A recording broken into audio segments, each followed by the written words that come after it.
What's going on, everybody? It is Caleb with Pettit Lawn Care, and first off, I'd like to wish everyone watching a happy new year.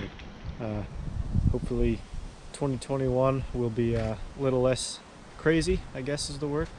And yeah, so I just wanted to,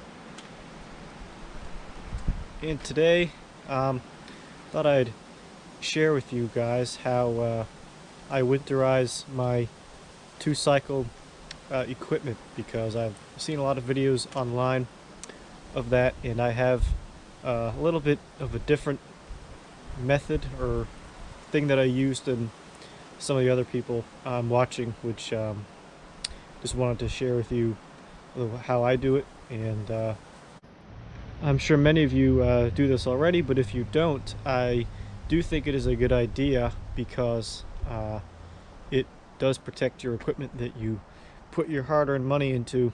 It makes it last, so that you don't have to fool with it, trying to get it started in the spring, and have to either pay a repair bill or spend the time and do it yourself.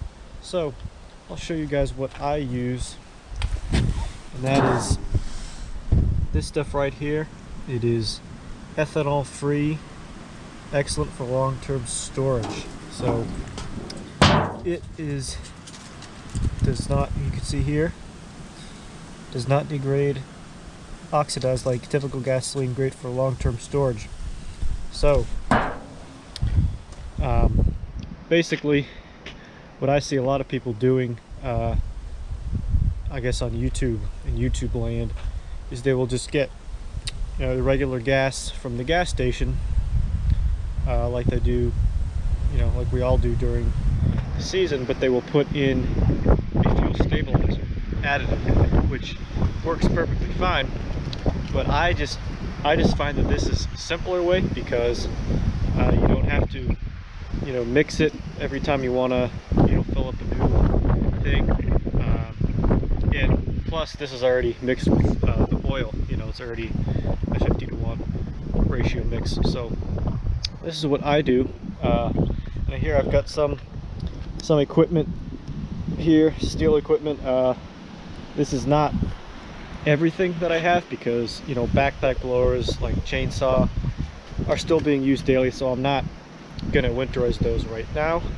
These may or may not be used again until spring. The pole saw probably will be used again, but I just wanted to do this now just in case, and it still may be sitting for a long period of time, so I'm going to go ahead and do this, and just as a precautionary thing, because these are not cheap, and it's also not cheap to keep repairing them every year when you want to go use them in the spring, when it's so simple to just take this simple precaution and prevent that. So yeah, as I mentioned, I'm not winterizing backpack blowers and my chainsaw, because I'm still using those currently.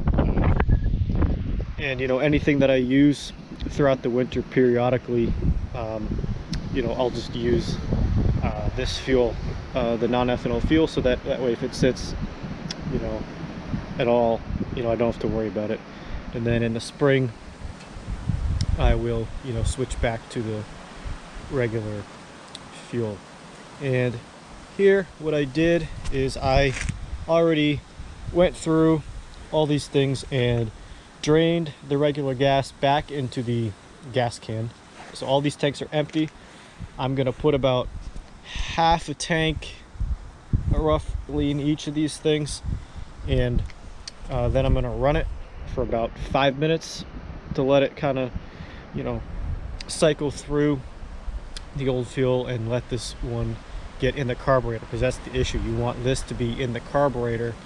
If you just put this stuff in there in the gas tank and don't start it and just leave it there for 3 months, well, that's not going to do you any good, because it has to run through the system and flush the old stuff out, right?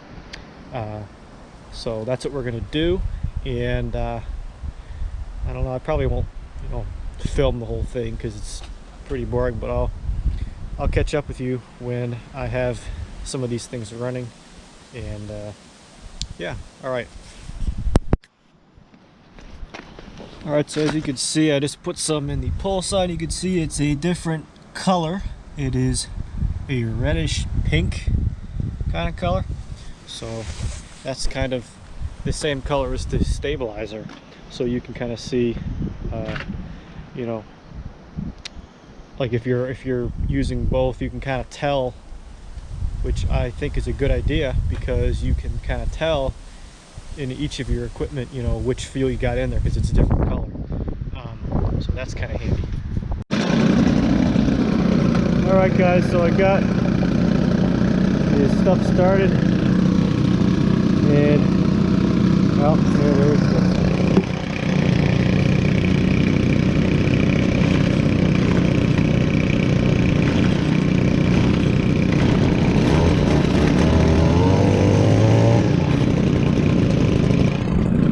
That 94R cut off on me, but I got it back going. So that's all you do. You just start them up and let them run for about 5 minutes to get through the system, and then good to go. They sit for 3 months, no problem. If you start them up again, you know, just use that fuel.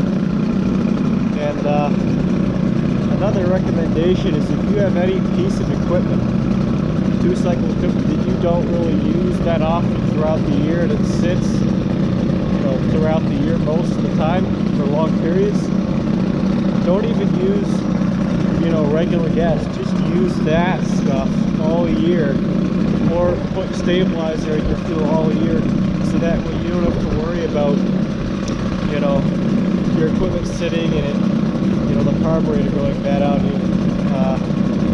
You know, because, you guys know, if you have something you don't use a lot of times that's the hardest thing to start because of the corrosion. But if you use this stuff, you won't have to worry about that. So that's another tip I would give you guys. But yeah, so everything's running good.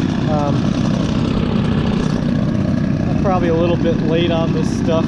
I could have done this a little bit earlier, especially for the, you know, trimmers and the edger, and,